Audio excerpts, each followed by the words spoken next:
We don't know. Rar? Question mark? Welcome back, folks, to Feral Ladies, in which we are chaotic on the internet. We took a little break for moving and various purposes, and now we're back. You're welcome. Hello. Sorry, you know, one of the two. Should we all? No, you're welcome. Should we all introduce ourselves just in case? You don't remember who we are? All right. Kacey, go ahead. Who are you? Okay. My name is Kacey Ezell. It says so right there. And I write science fiction and fantasy and noir and maybe sometimes a little bit of horror. I now live in Massachusetts, which is great for that whole horror vibe. It like rained. It was very Lovecraftian today. It was awesome. And I served 23 years in the Air Force and flew some helicopters. So I write about those sometimes too. Nice. Yeah.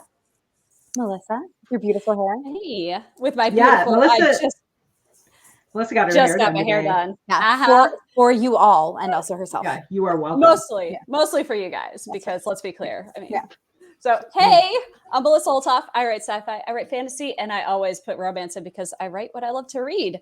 I also served in the Air Force, which is how I know Kacey.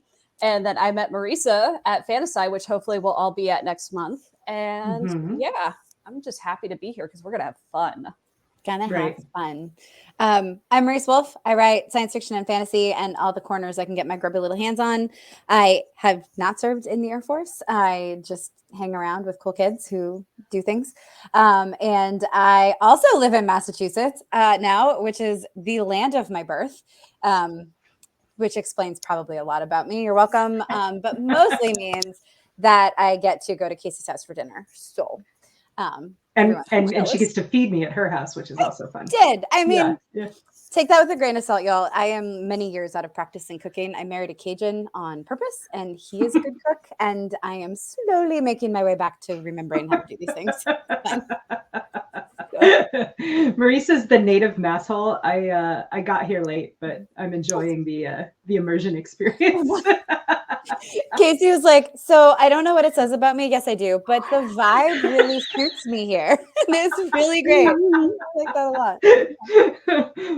Yeah. We should have we could probably have a whole episode about like the mood of different regions in the United States. Because, between the three of us, we've covered a few. Yeah, we've been to a lot. Yeah. I feel like I've got 3 good solid ones. Texas, which is its own. The deep South, and then New England. Yeah. So I could talk about New Mexico.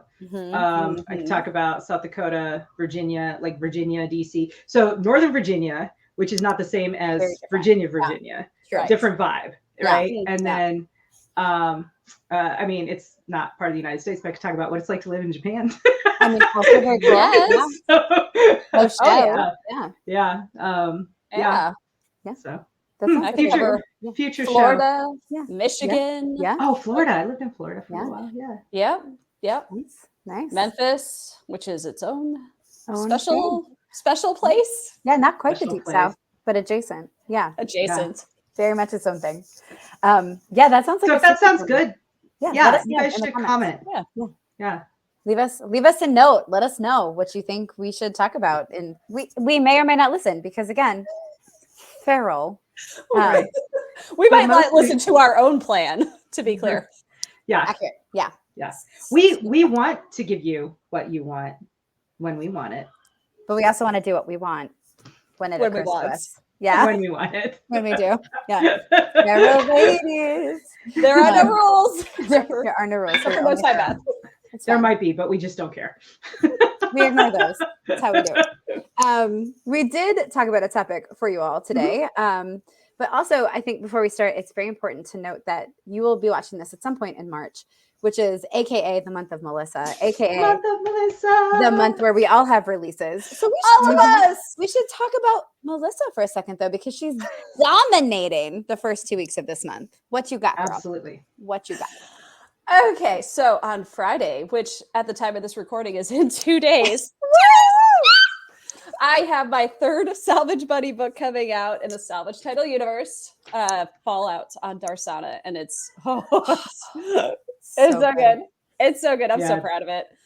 Kaylee kind of made some choices in the last book, and now she's got to deal with the fallout, and it's a lot.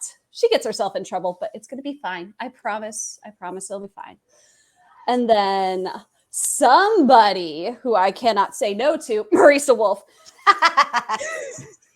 asked me to do a debut companion novel in the 4HU. And of course, I can't say no, as established. So I have my first 4HU novel coming out next Friday on March 8th. Yay! Yay! Also, BTWs, y'all, that means I've been trained very well by the woman I can't say no to, Kacey Ezell. So high fives. High fives to us, Kacey. Yes. Doing what we need to do. I have learned my lessons well, friends. You're welcome. I don't know. Yeah. This really segues nicely into the topic because sure. It's fine. Congratulations. You're a coercion artist. You're a coercion artist. For your own good. We do Here this to help. for your own good. That's right. And I did. And also, you all watching this are welcome because I can't take any credit for the first book. I really can't take any credit for the second book either. But you are welcome that they exist because I got to read them early. And I can't even tell you which one is my favorite. They're both really, it is only 6 minutes in, really effing good. I like them a lot. I love them, and I would use stronger language in about 4.5 minutes. Give us time. Yeah. Right? 10 minutes in, 15 minutes in? I don't know. Yeah. But regardless, they're both real good. And I'm a little sad we can't use my blurb quote for thank you for doing time math over there. 5 reels. 5 reels. Real good. Real. So real good. My original blurb for Companions in Chains, which comes out March 8th, was something about Science Guild mind effery, the power of friendship, and grumpy cat assassins. I think grumpy is what Melissa put in there because it's her character and she is correct. But I think I just said like cat assassins and mind effery and the power of friendship. And the power of friendship. And the power of friendship. You're welcome. Right. Yeah. Really good books, you guys. Which one made me goose honk? Oh, it was Darsaana. It was followed over Darsaana. So I get to read Melissa's books early, like not quite as early as she reads mine. Thank you. Melissa gets mine when there's still like word vomit in there, like things in brackets that are like put cool shit in here later. Oh no, so sad. Yeah, mostly Melissa's make sense when I get them, which fine. At some point, there is a moment, and I will pay you 5 cents if you figure out what it is. In which my comment to her, because I don't know how many people will figure it out, so I can't overpromise here. 5 cents. We don't overpromise here. Yeah, I don't overpromise. I set this bar low. I will give you a maybe shiny, maybe dull nickel. If you can figure out where my comment was, like all caps, I believe, like ha, just one ha, and then it was like, just so you know, the noise I just made was like a goose honk. Because I basically am just like reading along and I just went, ha! Like it was just, it erupted from me. It's a really good book.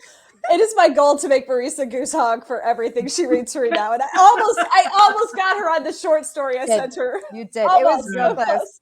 I did cackle, but it was not quite a goose honk. So, but it's real good. It's real good. The goose honk. Hashtag goose honk. Hashtag goose honk. Yeah. Welcome to Feral Ladies. It's gonna be great. When we do our live launch party on Saturday. So Saturday the 2nd, we're gonna be live and causing chaos. If anybody in the chat can figure it out, I will give them a book. Ooh, that's a good giveaway. The stakes are high. 5 cents and a book. Yes. 5 cents and a book. So Saturday the 2nd, not on this channel, but hopefully producer Jeremy will be very sweet and put a link in the description. And it'll be over on Kacey Ezell Writer Life, my YouTube channel. I will be hosting Melissa and potentially some other special delinquents. Yeah. Yes. For a launch party, and we will be going live at 7 p.m. Eastern time on the 2nd of March 2024. So come hang out in the comments, make your guesses, win a free book. There will be F-bombs. Many F-bombs, not given. No, buy your own from Joy Wandry. She's amazing. Yes. Yeah, they're worth every penny. I need to put in a special order. I still don't have one. I have yeah. cards I don't somewhere. match. I have to find her card so I can like hold it up on the screen. I mean, I'm sure we can put a link in. Oh my God. Yeah, we'll link in the description. You got it? Yes. Spinners End Studio. She is amazing. Just Google it. Buy all her things. I have All 6 fantastic bags and plushies and yeah.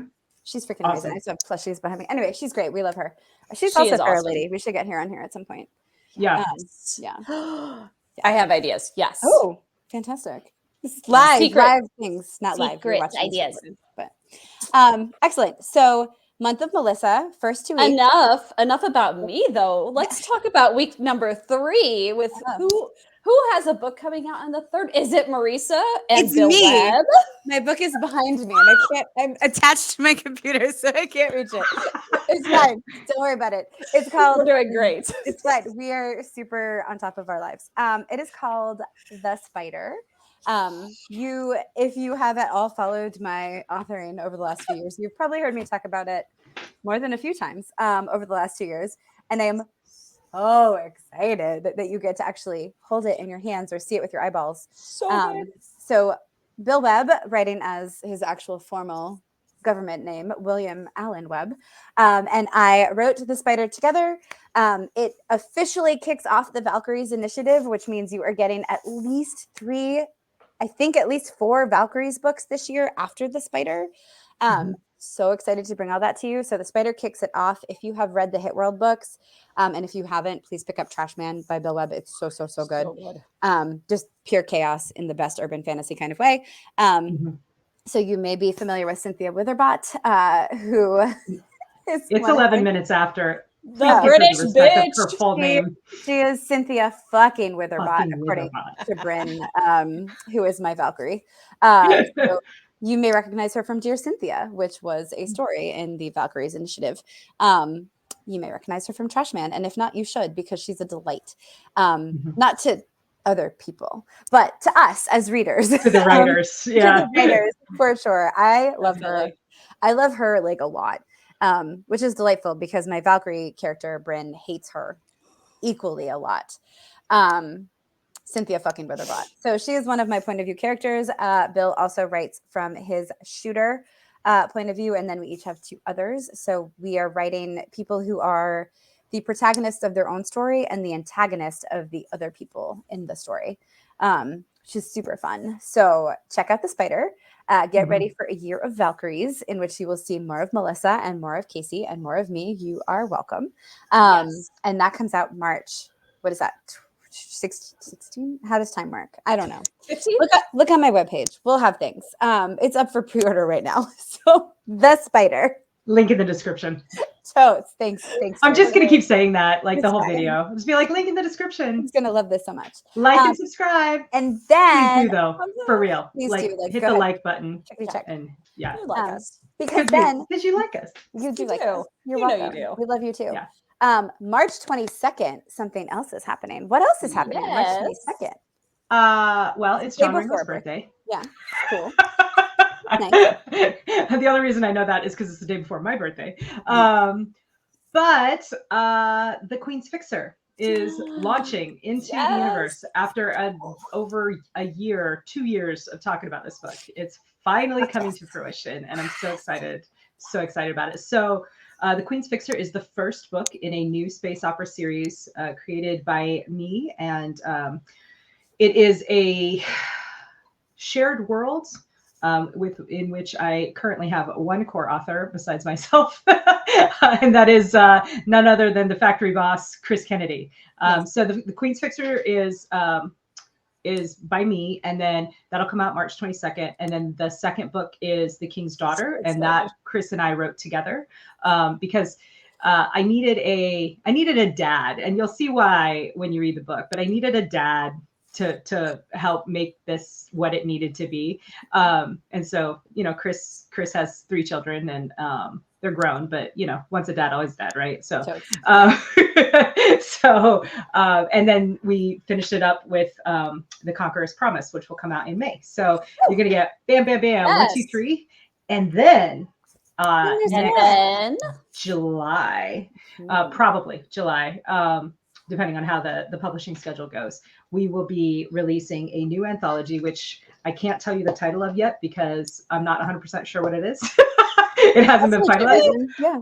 But I mentioned it's a shared world, right? So I invited several of the best and most talented authors I know, including these two bitches, to write stories in this shared world space opera universe. And they both said yes. And so you can look for that in July. But March 22nd, Queen's Fixer, the journey begins.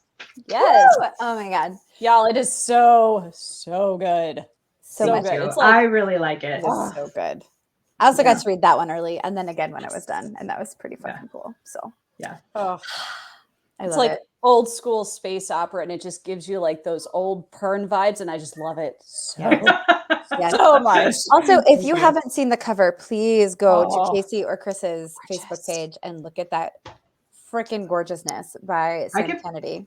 I can pull it up. You guys want to see it? I mean, if we have to. They do. Yeah.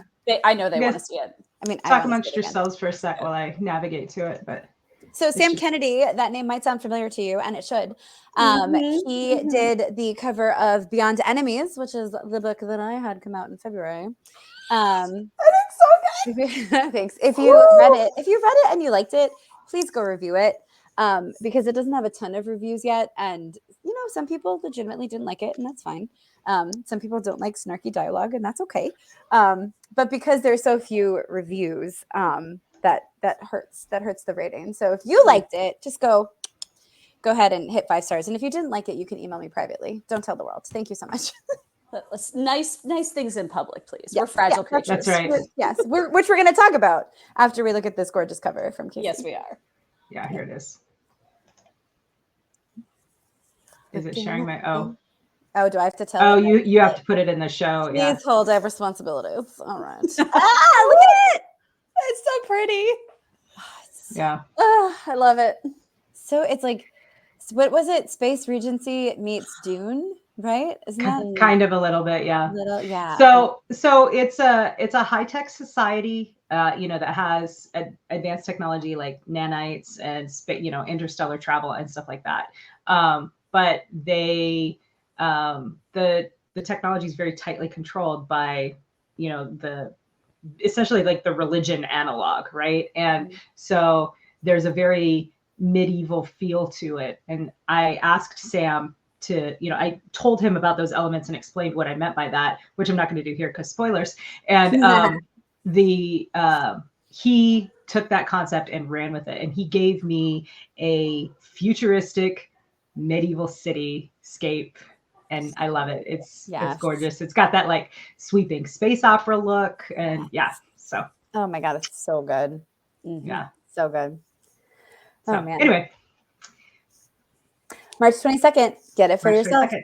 For your own hands. I've also seen, I don't know if it's public yet, so I can't tell you more, but I've also seen another cover that Sam Kennedy has recently done that'll be coming out from Bain later this year, and it is fucking awesome. So clearly, Sam Kennedy, genius. He's a genius. Very lucky to really live in the time that he is doing covers. Super nice guy. Yeah. Cover great. goals. Right? Yeah. Oh, yes. Goals. So a second ago, we talked about like, hey, be nice in public and save your criticism for private. However, it doesn't always work that way. And it's not always hopeful. So one of the things we talking about today, very briefly, and who knows what we're going to say because we don't, was about how to take criticism, both negative and positive, because it turns out in different ways, some of them are easier than others, not always the way you would expect. So I guess we can just jump in. Do either of you have like initial thoughts you want to talk about? Do you want to start with one or the other? Well, I think that in a lot of ways, it's almost easier sometimes. So nobody likes getting negative feedback, right? Like it sucks. However, we are trained from a very early age in how to take negative feedback because, you go to school, you get a bad grade. That's negative feedback. You have to learn to deal with it, right? Like you go to school, you wear something and, the all important friend group doesn't like it. That's negative feedback, et cetera, et cetera. Insert your own scenario here. But being told that things are great is, you know, it gives us positive feelings, which is awesome. Except I think sometimes we're also trained from an early age to, you know, don't get a big head about things. Yes. Don't, you know, don't believe your own hype. Don't get high on your own supply, Tony Montana. You know what I mean? Like it, sorry, random drug reference for the win. Well done. We loved it. But you know what I mean? And so a lot of us, a lot of people that I've talked to, I feel like we're sort of trained to be somewhat self-deprecating. And this kind of goes into, you know, in an earlier episode, we talked about imposter syndrome and how insidious that can be. But it comes from the same place, right? Nobody wants to be the stuck-up kid with the big head who, you know, thinks they're so great and is just out of touch with everything. Nobody wants to be that guy or so. But so it makes taking positive feedback, particularly in a positive or in a public environment, really uncomfortable sometimes. And so, like, you know, how do you learn to do that gracefully? No. And I'll let you know. I don't know. Figure it out. Right? So and the one thing I would add to that, like, there is a line between negative feedback and constructive criticism. Yes. Too. Right. And I don't know that as an American society, we are taught to deliver that super well sometimes. Because people are like, oh, I got to dance around it. I got to give you the shit sandwich. I got to tell you something good, then something bad, then something good, which is, you guys, it's bullshit. It's inherently inauthentic and it's terrible. Don't do it. Especially if you are really reaching for the good stuff just so you can deliver the bad stuff. It feels gross. But like there is the sense of like, I hated this. Oh, okay. Not everything is for everyone. I hated this and you're a bad person. That's negative feedback. Right? We don't need that shit. Like keep that to yourself. Tell it to your friend offline. Don't share that with people. Also, don't make that connection. Like, the world is hard enough, but that happens a lot. Like, don't be a dick. Yeah, like I didn't like this, and so everything this person has ever done is terrible. No. Okay, like okay, no, thank you. I also, to Kacey's point, was always taught in my career that like you deliver constructive criticism privately, but you deliver praise publicly. Which is a great theory. Except to Kacey's point, we are not taught or given a lot of practice in gracefully accepting that positive feedback. And so you get people who are like, okay, thank you. Right. Which I have literally seen you do. I do. And I promise you, this is not false humbleness. Like, oh my God, I'm so great. Thank you. It's embarrassment. Like, I am melting. Like, I can't feel my bones. And like, I very, very solidly am a fragile creature sometimes. And I thrive on positive feedback. However, when I receive it to my face, I'm like, I don't know what to do about this. I'm having a lot of feelings. And I just need to go. I can't be here anymore. It's too much. And I thought we should talk about that because that's right. Because again, we are not saying don't give us positive feedback. No, please. We love it. Please give it to us. Like every other author ever, we are in this for the attention. Like, let's be clear about that. Right? You know, I mean, I'm not going to bullshit you, but it's.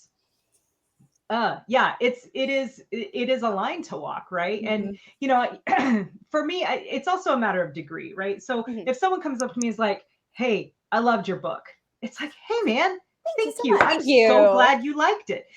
Somebody texted me just the other day, and I'm not going to call their name out, but if they're watching this, they're going to be like, "Oh yeah, that was me." Texted me, and there's like, "Hey, I just recently read your book, and I think it was the latest noir anthology, and they're like, you know, I just read it and I thought it was awesome, loved it." And I was like, "Thank you so much. I'm so glad you liked it." Which to be fair, is kind of a standard response, but that's because I genuinely am so glad whenever someone likes what I put out into the world. And he was like, you sound like a commercial when you say that. And I'm like, I'm shopping. That's totally why. Like, I'm at BJ's Wholesale Club right now shopping. Can confirm, I was there. She was there. So anyway, so it isn't, just the sort of, what I thought was my sort of safe response, my genuine thank you. That means a lot to me. Mm-hmm. Kind of maybe comes off a little bit commercialized and fake, and that's not what I want at all. Because I want to connect with my readers. I want to have that that I want them to see the genuine me and to feel that connection. Mm-hmm. So it is, and it's also a matter. I started to say this and then got distracted because that's who I am as a person. That's who we do. Yeah. How we do. It's also a matter of degree too, because like sometimes it's like, someone will say, "Oh, I liked your book." This is totally going to sound like a humble brag, you guys. I'm just going to go ahead and own do it. Do it. Sorry, I'm sorry in advance.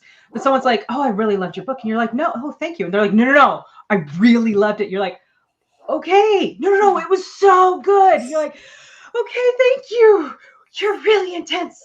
And I appreciate every moment, but I am frozen with indecision because I don't know how to react to you, because I feel like you want something from me and I don't know what it is. Yeah.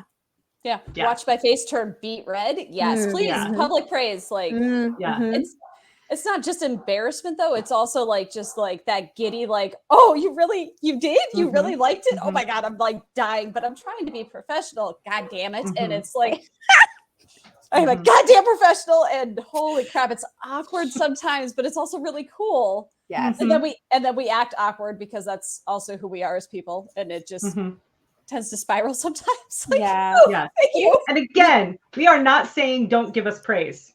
Please give us praise. Just please be understanding when we act super weird. Yeah, just enjoy watching an author squirm. It's fine. Right? It's probably the safest way to do that. At least without consent. That's the line. That's the consent line. But I'm doing a crossover here. I don't know. I'm exercising vampires. It's fine. What I just marshalling an aircraft. A little bit. Nope. Less. Nope. More. Yeah. For the very first time I thought of something. So when Melissa was saying, like, watch me turn bright red because I don't know like what to do with it, but I'm trying to be a professional. It's part of my discomfort is like I feel like I'm being seen, and I don't want to be, but I do want to be, and that's why I wrote the story. Like, I want you to connect to it. That is a very important part of why I write. So at MarsCon, I think we talked about this on something. I don't fucking know what. But Jason Cordova, that dastardly being, decided to ask us this, like, bastard, super deep, thoughtful question, stupid, insightful dude, where he was like, what do you want to get out of writing? And not like money or like get published, but like, what do you want to like take away from it? It's kind of a hard question, right? It's all insightful and deep and shit. And I was like, I'm just at MarsCon, man. I want to like have fun with my friends. But now we were in the bar, like night sweet. zero. It wasn't even the first night. I know, but my answer was real. Like it was a very good answer. I was jealous. Thank you. But genuinely, when I was growing up, and this is why Beyond Enemies is in part dedicated to booksellers and librarians, books were my safe place. Books were my escape. There's 100% where I went to feel human and understood and seen and connected to the world. And I want to put that into the world. I want people to read books and be like, fuck yes, I'm glad I'm here. Right? Like that's what I want. I want that connection, and I want that like escape avenue for youngins and for adultins and all the things. However, that means I put a lot of me into everything I write, which means if somebody really connects with it the way I fucking want them to, right? Like I want them to, then that means they're seeing me in a way that I am not practiced at or necessarily comfortable with yet, because because it's not just you that you put into your stories, it's your vulnerability. Yeah, Yes. girl. Yeah. Pieces You know, of I mean, like, we you. we talk all the time about, and maybe this is insensitive language, but we talk about opening a vein and putting it on the page, right? Like that's, you're being very vulnerable when you write a story that means something to you. Like, seriously, I just ripped out a piece of my heart and put it on the page. Here, I hope you like it. And it's I hope you like it. And when someone does like it, it's like telling you, I really love your soul. Like, oh, okay. Thank you. I love that. But also, again, I can't feel my bones. Like, I don't know. Yeah. Yeah. Right. So glad you like it. Right. What do you say to that? What do you say to that? I'm glad you like it. Seems trite and not enough. Yeah. Although it is real, right? It is. But it is real. I'm super glad you guys like it, and I really hope you like the new ones. I really hope you like the next stuff. But I also don't want to go with that too, because then again, I sound even more like a commercial. Like, oh, well, if you like that piece of my soul, you should check out this other piece over here. Wait, pay money for that one. Yeah, please buy my books. Yeah. Right. Yeah. No, they're one for the price of one. But yeah. I mean, okay, fair. Yeah, sure. Girls gotta eat, You got a soul and a book and soul. Right. We have kids. Some of us have kids. They have Lots of money. I have dogs. We have dogs. We have dogs and cats and kids, and they're expensive, y'all. Husbands. Also, I like to buy things. Yeah, so hobbies. Like to buy nerd things. So yeah, right. Sessions. We have to. Somebody's got to feed these things. Weird. Yeah, we have a computer and internet. Occasionally, we like to take a break from writing and go on these mythical things called vacations. That's weird. Yeah, that's super weird. Or a writing retreat as a vacation. Work trips. Yes. Cons. Yeah. It's a write-off. You just write it off. Just write it off. Yeah, so it is like, one, I hope if you're watching this, you have some suggestions for us, and go ahead and put those in the comments, because we will come and watch those. Two, read those? I don't know, words are hard. Two, I think it is like, I always recommend to people who are nervous in a situation, like come up with some good like standard phrases that you can use as like your ninja smoke bomb to get out, or to like cover for your awkwardness until you feel comfortable again. I don't want it to feel like commercial and transactional, like, right? But like, I have been trying to think ever since we brought this up to each other. I have been trying to think like, what would that be? And the only thing I have thought of, this is terrible, is from the Barbie movie, where they are accepting the awards and they just say, "Thank you, I worked really hard for this."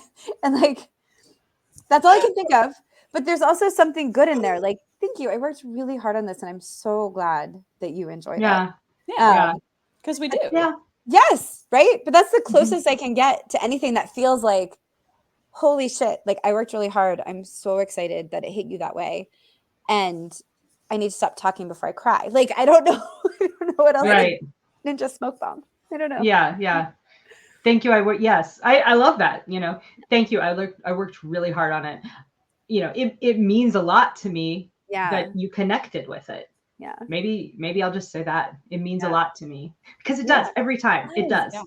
Oh my God. Yes. So Beyond Enemies got the first review. It was like 2 weeks ago, but like, the first review from somebody I don't know personally. Like the first couple were all from people that I know who got early copies of the book because they had already read it, so they could do reviews, right?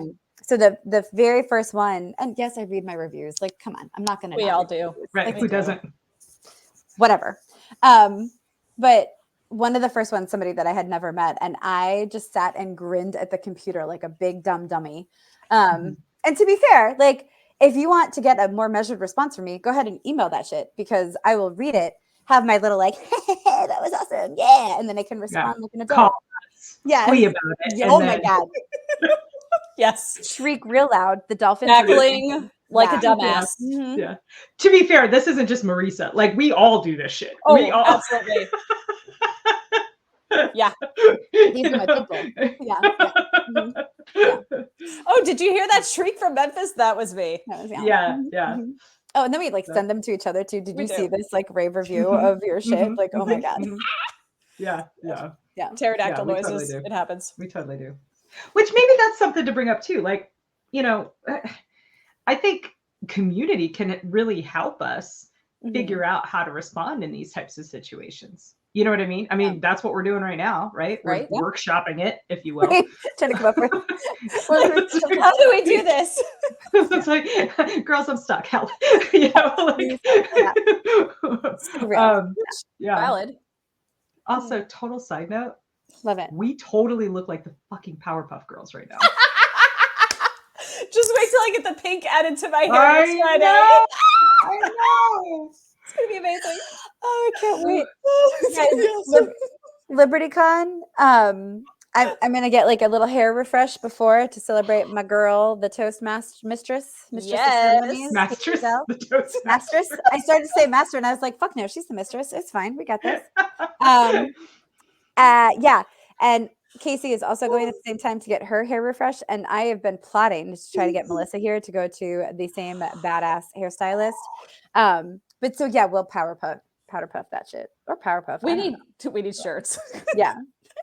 T-Public. We need costumes. Yes. All right, we'll do that offline. No Okay, spoilers. all right. Come to LibertyCon. You guys, we'll figure it out. it'll be a surprise. Don't tell anyone. We don't know what we're gonna do, but it's gonna be awesome. Yeah. I did just get a My Little Pony shirt. I'm just saying. Yes, I have to get mine. Oh.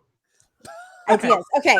Secrets, guys. Shh. DragonCon is also a See you thing. in June. Yes. Nobody tell anybody. Yeah. Keep it all for us. Just the 100 people who watch this and This us. is the Feral Lady circle of trust right here, guys. Right. We trust you guys. Welcome. You've been Trust you. inducted. You're Except for you, Nick. Nick, you better keep your mouth shut. My evil twin is evil. Yeah. Mm. I almost got to revenge. keep his mouth shut when he wants to. He does. He really does. He really can. Oh my God, that asshole. Yeah. Really cleverly. I did almost get revenge on him, but it was spoiled in the best way. But it was. Yeah. It was great. Yeah. So, okay. So we talked about positive feedback. Yeah. Let's talk about negative feedback. And I would really love to break it up into constructive criticism and just straight negative feedback like you were talking about, Marisa. Yeah. Do you want to okay, start, Melissa? You look like you got something. Yeah. I've got something. Yeah, go for it. Okay, so this actually popped into my brain the second we decided that we were going to talk about this, because it's something I think that is a little bit more common nowadays. Now we have social media, we have access to people that we didn't have when we were growing up, right? Like you were always told, like, if you can't say something nice, don't say anything at all. And for the most part, people still don't do that to our faces. But online, oh my goodness, it's like y'all forget you're talking to real people.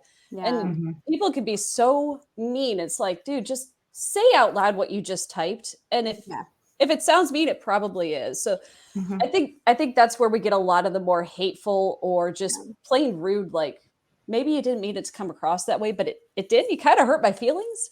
Like, but to our faces, I have never experienced anybody being just plain mean in public, right? Like for the most part, people are fairly cool. Sometimes they'll do like the constructive criticism thing where it's like, we can talk offline later, but right now I've got to get to the thing because we're at a convention. But I've never had anybody be like mean to my face, which is it's nice. It's nice. Yeah. But the most I've ever had, the most I've ever had to my face is like the sort of like high school mean girl, like oh, I'm gonna ignore you thing. Oh the rude. Which, okay, fine. Like I literally learned how to deal with that in high school. Right. Junior high? Yeah. So, okay, that's cool. If you would like to ignore me, I'm happy to ignore you right back, and whatever. That's fine. But no, you're right. Like internet, things that people say on the internet can be hurtful, right? And I don't know if hurtful is always the right word, but it can because I mean I think off-putting maybe is a good way to put it, because I do think that when everybody talks about this when you start writing, right? They talk about that's why they say don't read your reviews. Well, you're gonna read your reviews. You are. And in some senses, maybe you should, because you can get good feedback from your reviews. You can certainly find out what resonates with people. You can find out like who your audience is, like all that kind of stuff can come from reading through your reviews. However, you can also get that like ridiculous drive by 1 star with no explanation that like tanks your rating right out the gate when your book releases, you know, before your book releases even. Yeah. Right. Yeah. Super fun. Super fun. Love that. And so like that is hurtful. It festers. Yeah. But also demoralizing. You kind of know to expect it a little bit because people talk about shit like that, right? Yeah. So but that doesn't make it hurt less though. No. And I don't know if hurt is the right word. It doesn't make it feel any better, I guess. Yeah. It can be demoralizing. Demoralizing is a great word. Yeah. Like and the best feedback that I have ever read, the best piece of advice I've ever read about negative feedback, so not constructive criticism, which is a different thing, is like whatever your favorite piece of literature is, or your favorite national park, or anything, go read the reviews for that. And see that this thing that like changed your perspective of your life. There's somebody who's like, this is trash. Like I hated Grand Canyon. It's just a fucking hole in the ground. Like, ew. There were mosquitoes in the woods. Like so dirty. People, like, anything you love. There are people out there who hated it and wrote about it at length, how much they hated it. And just remember, like I have said this on podcasts before. I'm gonna say again and you'll hear it again. Like I came upon Neil Gaiman's Sandman when I was of the age to make it my entire personality. I fell hard in love with it. I read everything he wrote for years. I still read just about everything he writes. But it was like my whole personality for a little while there as teenagers. And did you draw the little death curl in eyeliner? Oh, I learned I could do. I can't do it anymore. I need to get that back, but I could do that. I had an Ankh. I have an Ankh tattoo, y'all. Like I am who I am. So my whole personality. And I think it was Neil Gaiman's advice. And so I went and I read the reviews for things that I love that he wrote. And sure enough, there are people who were like, this absolutely didn't work for me. And some of them were just like normal, responsible, whatever reviews of like, it didn't work for me. Here's why. Okay, good luck.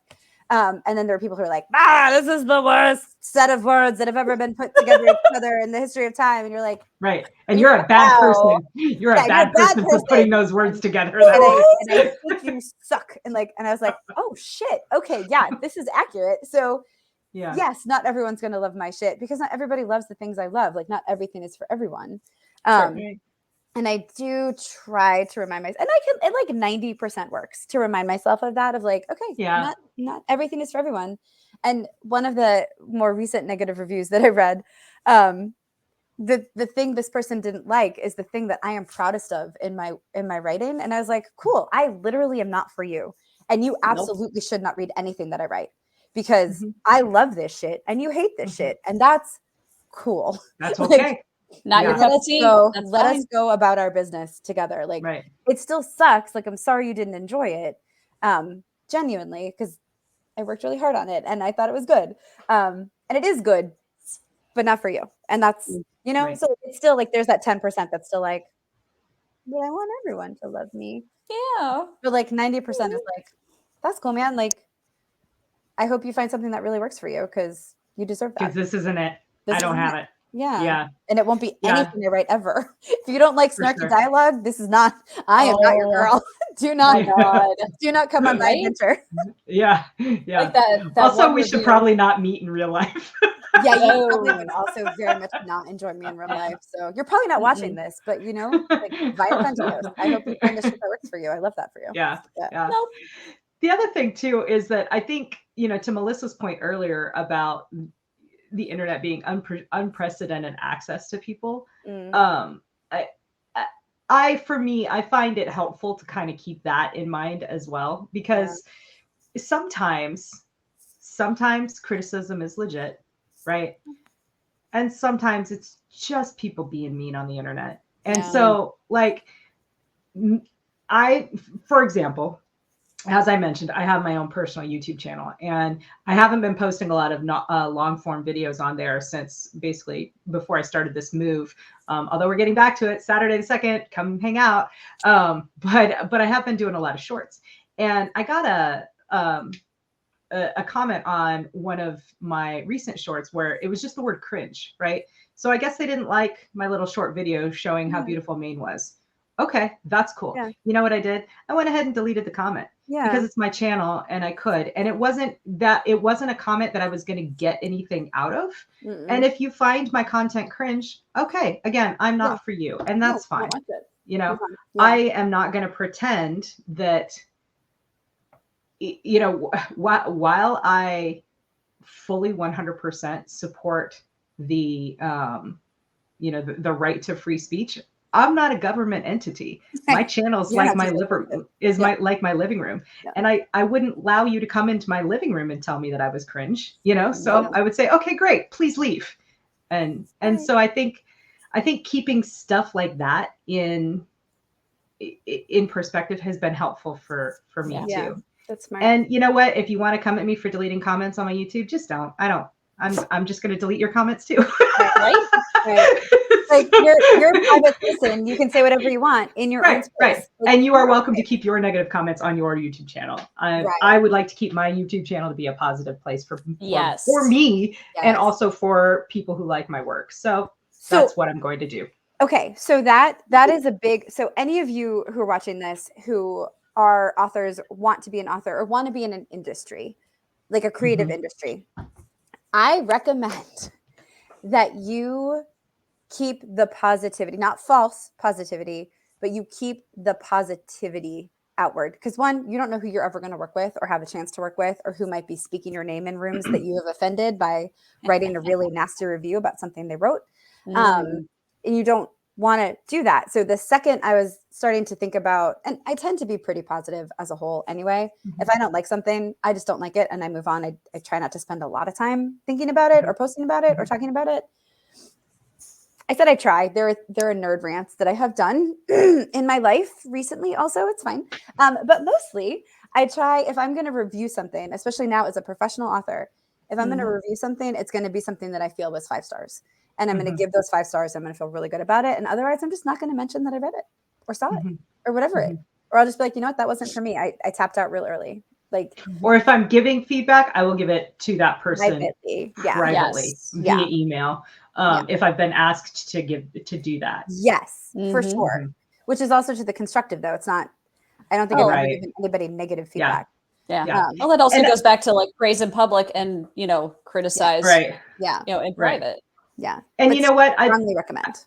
Yeah. And I want to point something out here because I know, you know, people always bring up Larry Correia because Larry has a reputation for being, you know, Larry will throw down on the internet. That's part of his shtick. That's part of his persona. But if you pay attention, the only people in the industry, and the industry being, you know, writing or publishing or whatever, the only people in the industry with whom Larry has ever thrown down on the internet are those who attacked him first. Yeah. And and then he comes out, you know, with both barrels blazing. Pun definitely intended. Right. But you're right. There is an element of professionalism when talking about other artists' work, whether that be, you know, written art or even visual art, musical art, etc. Of, you know, if it's not for you, don't go blasting it in public because then you look unprofessional. Yeah. And again, you don't know, right? Like, so I did not enjoy season 2 of Picard, but I was obsessed with the last season of Picard. And so what I'm not going to do is go on a whole nerd rant about how terrible whatever it was, because it wasn't that it was terrible. It just didn't really work for me. But that last season did. And so I might talk about it in the sense of like, okay, I didn't love this part, but I loved this. And here's the thing. Someday, I would love to have a TV show made of my work. And for all I know, I go off on this like crazy rant about this thing that I hated on this episode. And that writer happens to be in the room when they're like, oh, what work should we adapt? You don't fucking know. Like, and in the same way, I don't want somebody to go on like a 30-minute rant about how much they hated my book. I don't want to do that to anybody else. Like, you put your work out there and it was successful at what it was doing. It just didn't work for me. But then you did this other thing and holy fuck, that was amazing. So I might use it to like compare, but I'm not going to spend a lot of time pulling anything down. with a caveat. I have lots of caveats. It's nuance, right? We're humans. Right. Unless it is something in which the people who made the thing showed zero respect for it. Last season of Game of Thrones, the actors were amazing and they did their all. Like, I feel like the writers worked really hard, but the show writers like made very clear that they didn't care. They were done. They were moving on to new things. And that's okay, but I feel like you can call people on that. So that's my nuance of that. But I'm also, again, not going to go on a 5-minute rant about it. I'll just hold this. You know what? I'm going to give you some more nuance, specifically about season 8 of Game of Thrones. Okay. We love you. You worked really hard on that, guys. Good job. However. Yeah. Well, you saw what you could do and it was better than what you gave us. I think there was a bit of an emphasis shift. This is a yes and situation. Okay. Sure. This is not me contradicting you, but I think that there was right. But I agree with you. And I also think that there was a bit of a shift in the storytelling to a more visual emphasis, because if you look at it, the cinematography, I think that's still the same word. The cinematography for a TV show versus actual cinema. Season 8 was gorgeous. Absolutely. Visually gorgeous. Yeah. More so than previous seasons. I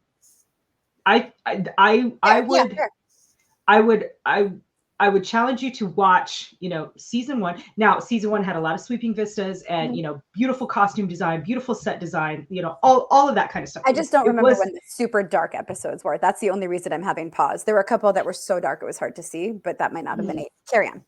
Right. That's my like. But because the emphasis of the story in the earlier seasons was much more on being true to the written work that they had in front of them in the form of Martin's novels. Sure.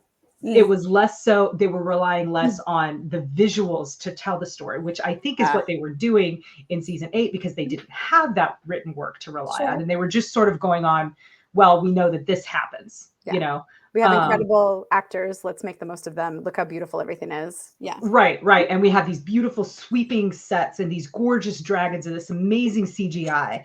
And so, like, as idiotic as the battle for Winterfell is and was strategically, you can't deny that shot of the Dothraki horde riding out into the darkness and being swallowed up.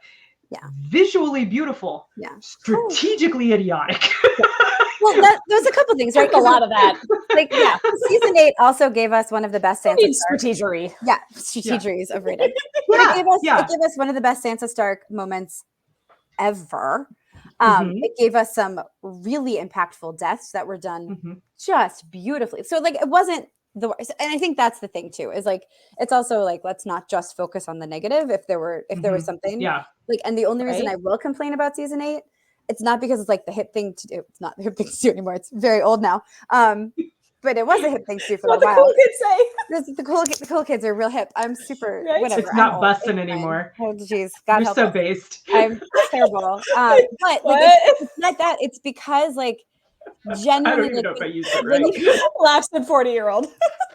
When you see the actors' reactions to like the last read through, like when you hear the showrunners and interviews, like the showrunners were done. Like they kind of tapped out in a way that I don't find professional. But one, I don't know everything. That's only the perspective that I have. So, and I've been interviewed before and had things taken out of context. So what the fuck do I know? But that the only reason that I take it so personally, beyond my poor little nerd heart, is just like, it didn't seem like you gave a shit either, dudes. And like, come on, man. Like, so many people are working so hard on the show. You had such a high bar. Those guys, here's the credit they totally get.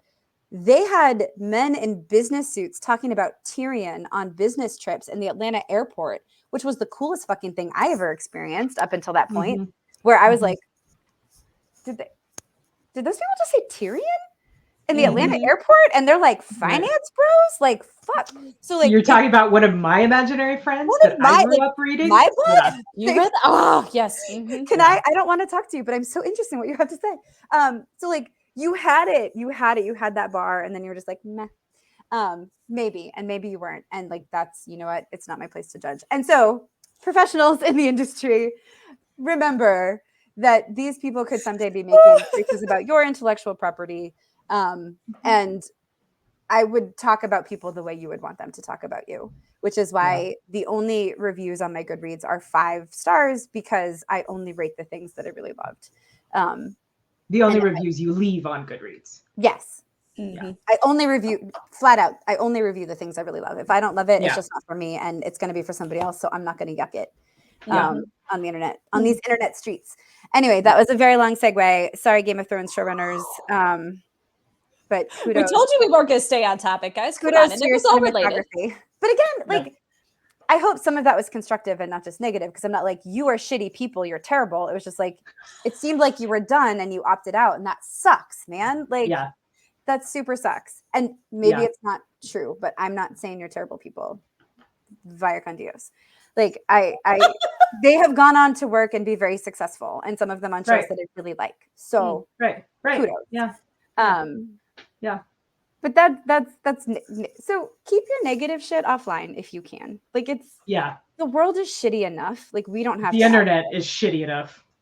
Yeah. Well, and it goes back to just remembering that we're all just people. Like, like, here's my bleeding heart. I hope you like it. Oh, you just shat all over it. Awesome. Like, just be nice, y'all. Don't be dicks. Like, and if it's not for you, it's not for you. It's not for you. That's okay. But also, if you're an author and somebody says that your shit is not for them, let that be okay. Yeah, don't respond to reviews. Read them all you want. Well, but also internally, let it be okay. Yeah. And that's going to take some work. You know, because we do this because we want positive attention. Yeah. We want people to read our stories and love them. Yeah. And if they don't, ask yourself why. And if the answer is that they found something that you can fix, cool. Yeah. Just want to work on that. And if you want to work on that, great. Like recently I got feedback that, you know, wasn't said this way. It was presented in a much more professional manner from one of the most professional people I know in the industry. But it basically amounted to, girl, your fight scenes suck. You know? Okay, I took a look at that and I decided, okay, well, that is something that I can do something about. I have resources at my disposal. I know people, I can read books, I can look things up. So I'm going to that's something that's actionable that I can choose to take action on. That's constructive. But if someone says to you, you have too much snarky dialogue, it's like, okay. Well, I like the snarky dialogue. Yeah, I deliberately put the snarky dialogue in there, you know, or you have too much romance in this story. Well, but I like the That's what I want to do. I like the romantic impact. I like the intense emotions. I put that in there for a reason, and I don't want to change it because then it's not the story that I want to tell, because I only want to tell the stories I want to read. Yeah. And I like reading about intense emotional experiences, you know. Yeah. So. Like one of my favorite like negative reviews on Salvage Bunny 1 on Sunrise Over Shippo was chick flick, just a chick flick. Too much romance, too much this. And I'm like, oh buddy, wait for Nightfall, wait for book 2. It gets more.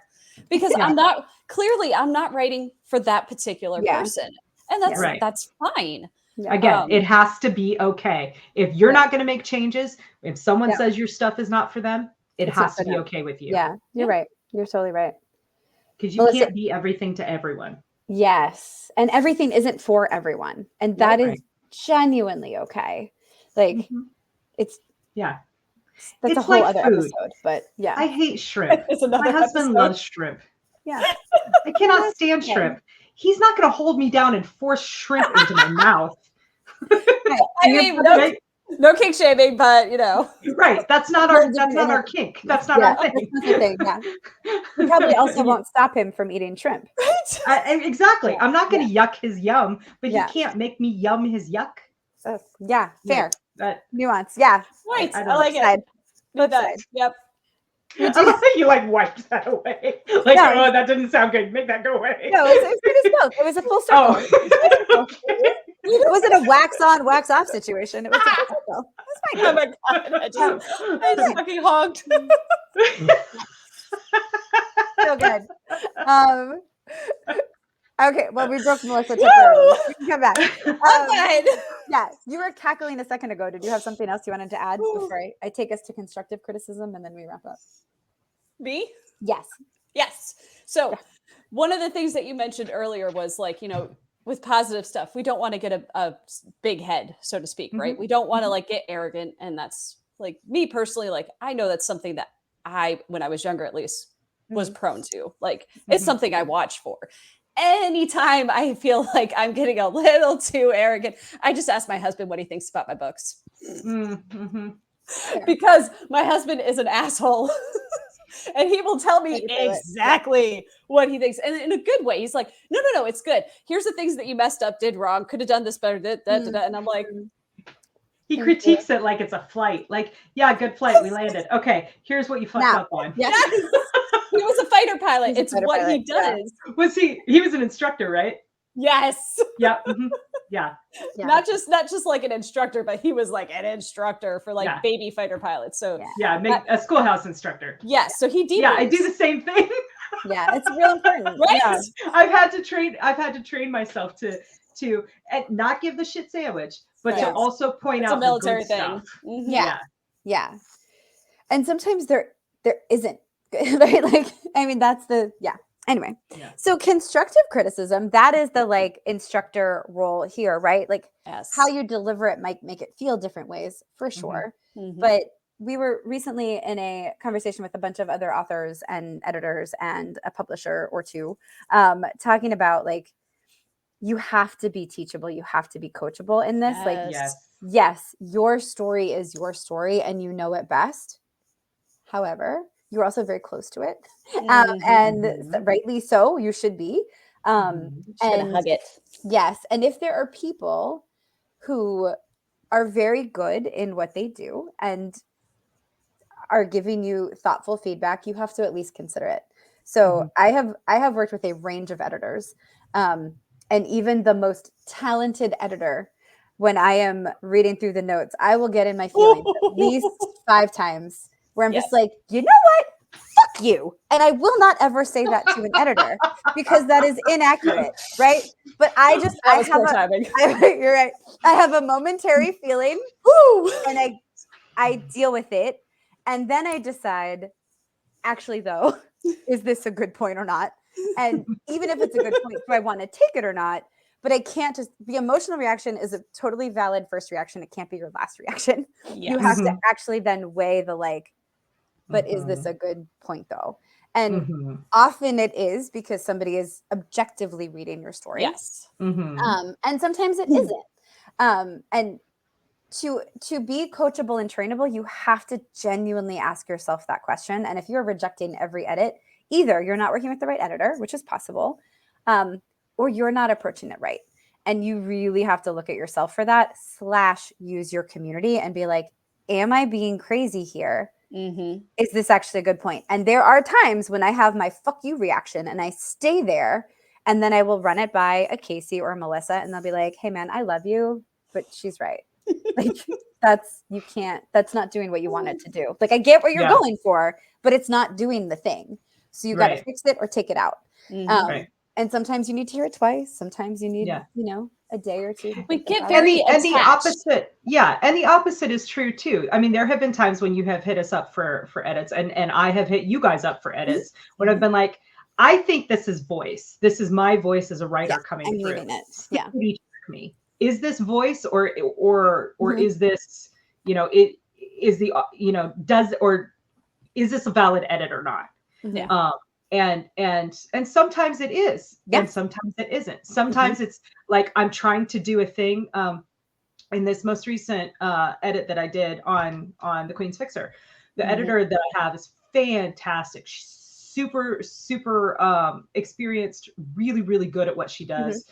I highly respect her. But there was like one time when she was like, this doesn't, she wanted me to change my phrasing, and I didn't want to. I studied it, which stet is like the author notation for no, I'm not changing this. This is how I want it. I studied it because I was doing something very deliberate with it, with the phrasing to evoke a specific reaction in the reader's mind, and I called back to it later in the book. Nice.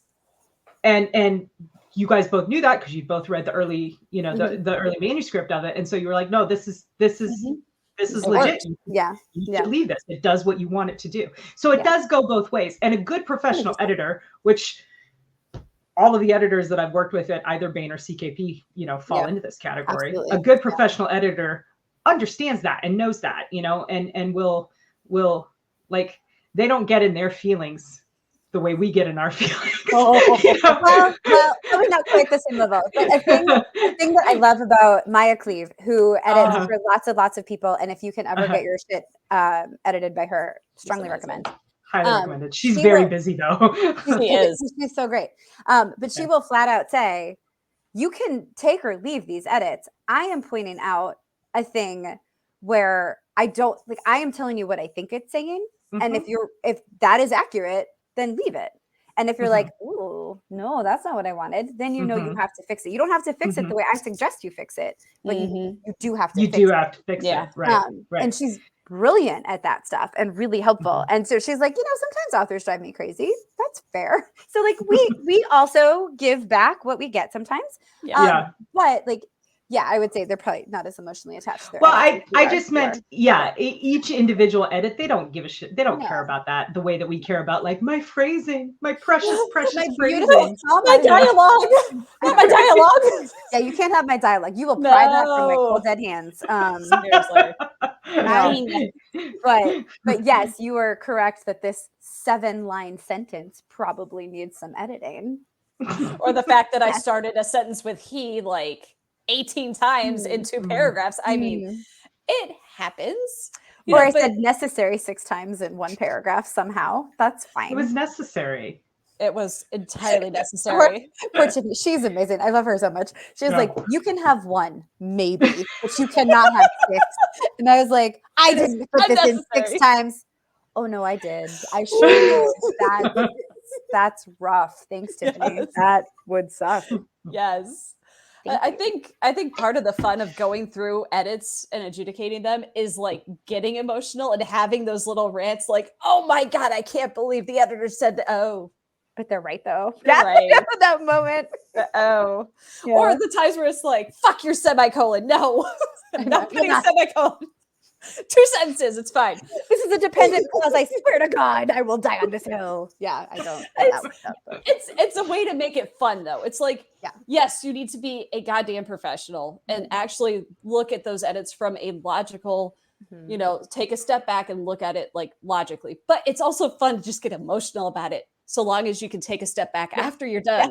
Yeah. After you're done.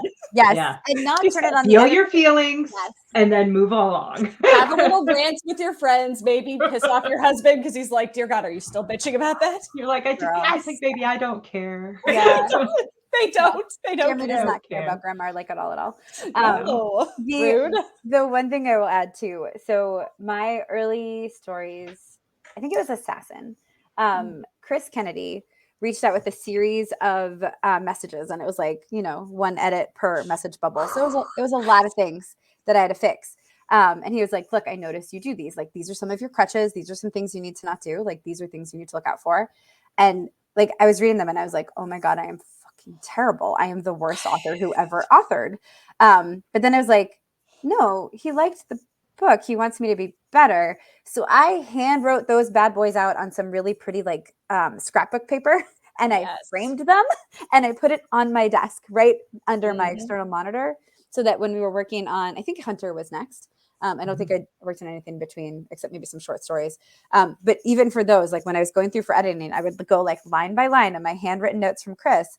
And I told him that after we passed in Hunter, because he had a couple of new things for me to work on. And I was like, cool. But like all these things that you told me about Assassin, like I didn't do, right? Like I have them printed out, like I sent him a picture of it. And he was like, oh shit, you take this seriously. So then he gave me even more like nuanced feedback because I had proven I was worth the time. Like he could take the time to help me get better because he knew that I would apply it. And boys and girls and everybody else, like you want that. You want an amazing professional in your corner to believe that you are professional. Because the leveling up that you can do when somebody takes an interest in your career and your work I mean, I think I was an entirely different writer between Hunter and Assassin, or Hunter and but Hunter and Ally. You were. Mm-hmm. You are. Yeah. But like everything, it's you level up with every book. But especially if you are listening to the feedback that you're getting from people. Be coachable. Seriously, be coachable. Yeah. Take your feelings, put them aside, and feel listen. Yeah, and feel then them, let them go. and then move on. Yes. Just move on out. Yeah. I got feedback from Chris on my latest book, on the Companions novel, and I'm sitting there going, oh man, I'm cringing. I am like in an airport on my way back from Colorado, cringing. I'm like, oh God, I can't believe I did that.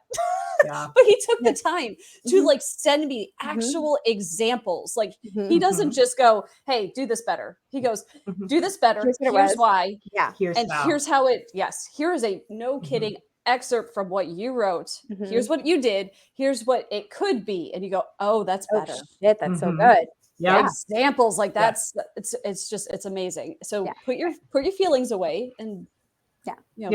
And again, to Marisa's point, he's not going to invest that in you if he thinks you're just going to blow him off, right? Like if nobody wants to talk to a blank wall. Yeah. Nope. I recently had a 4-hour phone call. Yeah, you did. With we are all very jealous. BT does.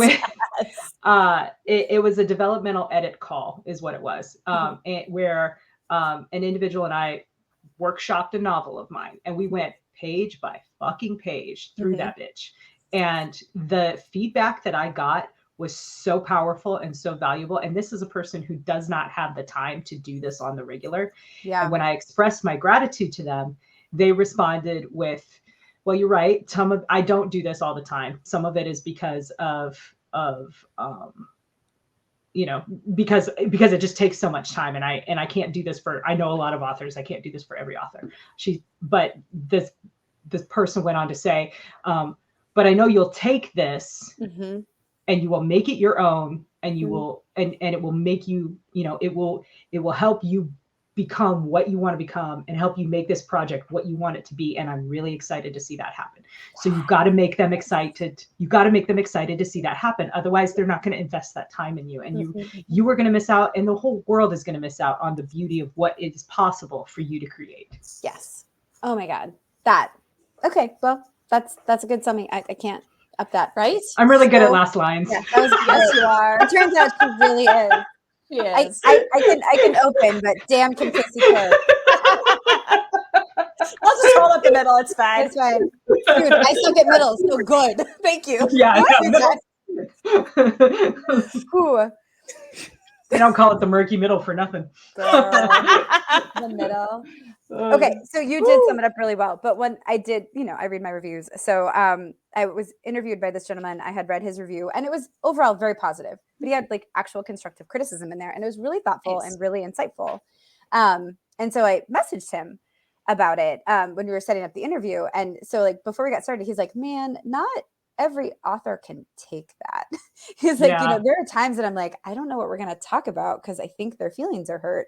And I don't know what part of the story like that we can talk about. And he's like, and I don't feel that here. And I was like, well, I mean, overall, it helps that overall it was a very positive review. Like you liked the book. So that's what really matters to me. It's like, you liked it. Yeah. Like there are parts, it's my first novel all by myself. Like there's obviously going to be parts I'm going to need to level up. Because when I'm writing with Kacey or Chris Kennedy or Mark Wandry or Bill Webb or Charlie Cox or David Weber, like I have somebody else to rein me in and to bounce ideas off of and to like balance with. And when it's just my brain, shit happens. So, with each book, I'll get better. But it was my first book. So like, super thoughtful. But that was like, I think he might read my next book because like, he knows that he can give his honest feedback and I'll be like, oh, cool. Okay. No, that's helpful. And he also pointed out that while it is Beyond Enemies is a girl in her tank, it's also a girl in her AI. So I have worked that into my pitch ever since because you're right. She's not a tank the whole time. So let's give a better picture. And he's like, oh man, that's cool. That's cool. You did that. So anyway, listen to people. And it turns out they get even more invested in your shit. So yeah, it's a good way to connect. Yeah. When it's real. When it's real. When it's real. Because if somebody's just being a dick, you don't have to take that feedback. Nope. And if you don't agree, fucking talk about it. Not reviews. Don't respond ever. No. But talk with your friends. Talk with your friends. Find your community. Yeah. Yes.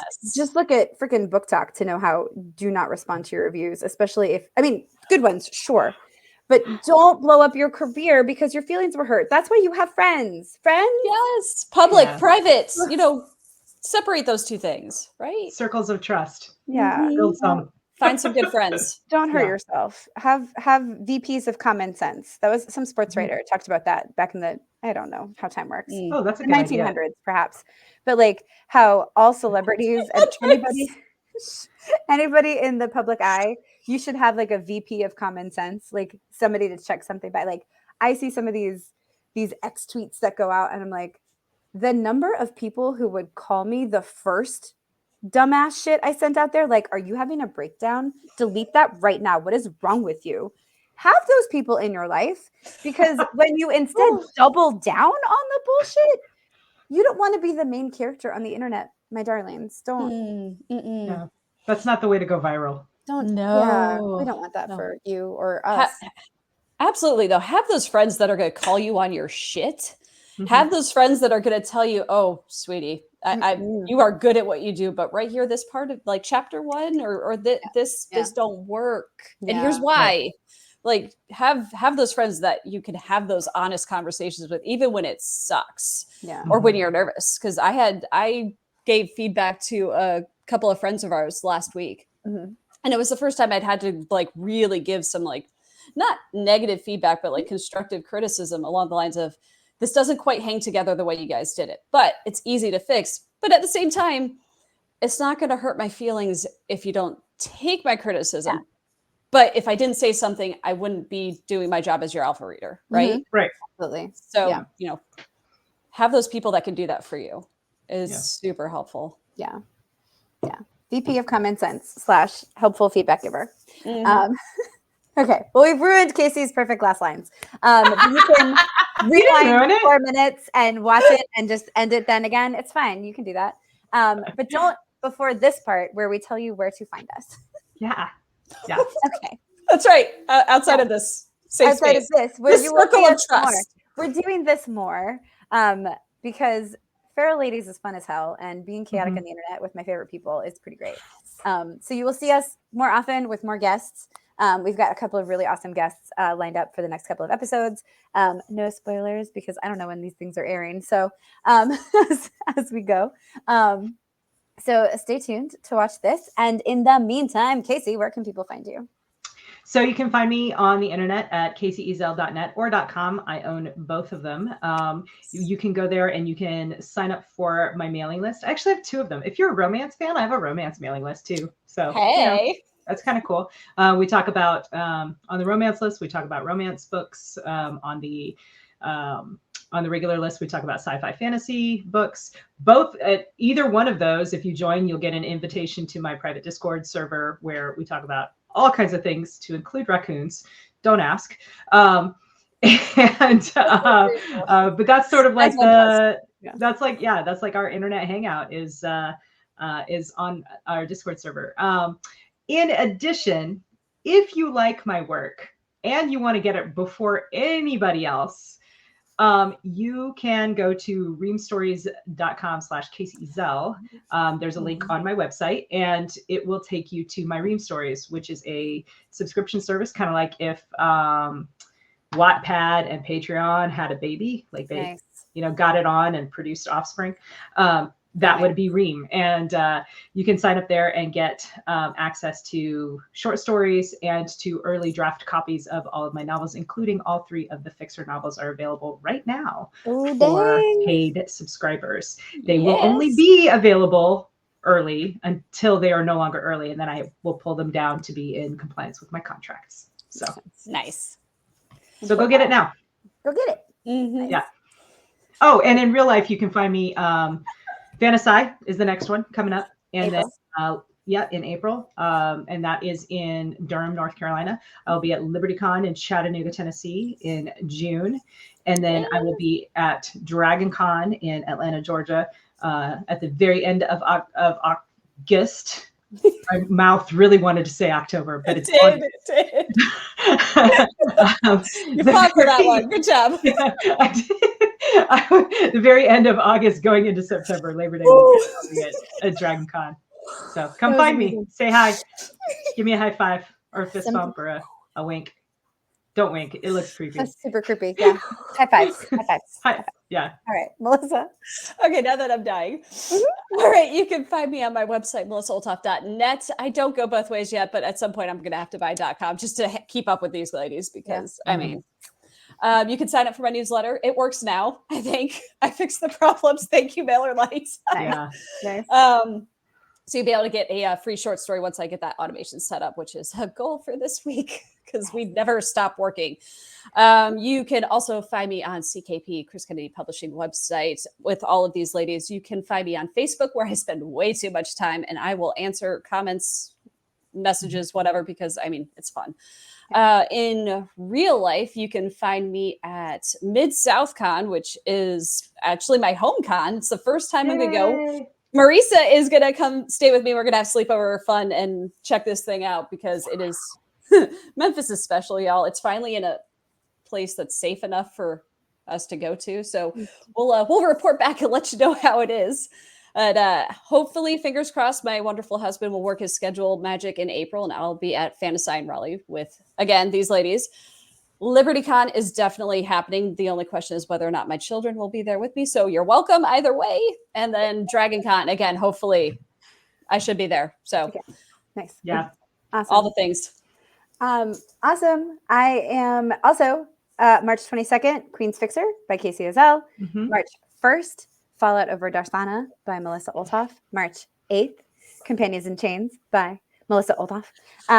Then you can find me at marisawolf.net, marisawolf.com because I do go both ways. Sign up for my newsletter. I have lots of gifts, not with a T. I will not send you presents except for 4 short stories. So, you know, some presents. Lots of shenanigans on that mailing list. Please to join. The in-person shenanigans, you've heard most of them. I will be at Mid-South Con with Melissa. We will be operating on no sleep because sleepover. Then Fantasy with Kacey and Melissa in Durham. LibertyCon, mostly shrieking in joy anytime Kacey is talking.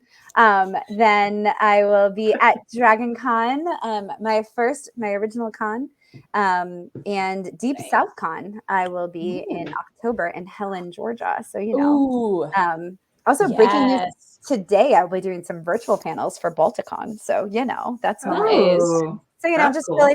filling my weekends with nerdery. So come to join all my nerderies.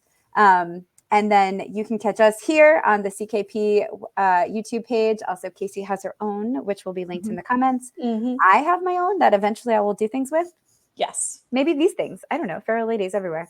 That's all. That's all we got. We're going to stop. It's not all. Nope. We're over. Nope. Oh, March 16th. Oh, March 16th. I was going to say, you forgot something, sweetheart. I was here to celebrate my friends. That's why we got you. Thank you. I love you very much. VP of Common Sense. For everyone else, not for myself. No. It does not work. So much easier for everybody else. External. We are each other's VPs of Common Sense here. Here to help. I just Spider comes out March 16th. It kicks off the Valkyries initiative, which if you like urban fantasy, if you like shenanigans, you're gonna want to be a part of the Valkyries. You get stories by Kacey Ezell. You get stories by Marisa Wolf. You get stories by me. You get stories by Matt Novotny, Bill Webb. There are other really cool people who have not yet turned in books, but are going to, and you're gonna want to read those too. So come join us in our shenanigans. That's all for real though. So we're gonna go be feral offline. Like and subscribe. Bye. Bye. Bye guys. See you next time.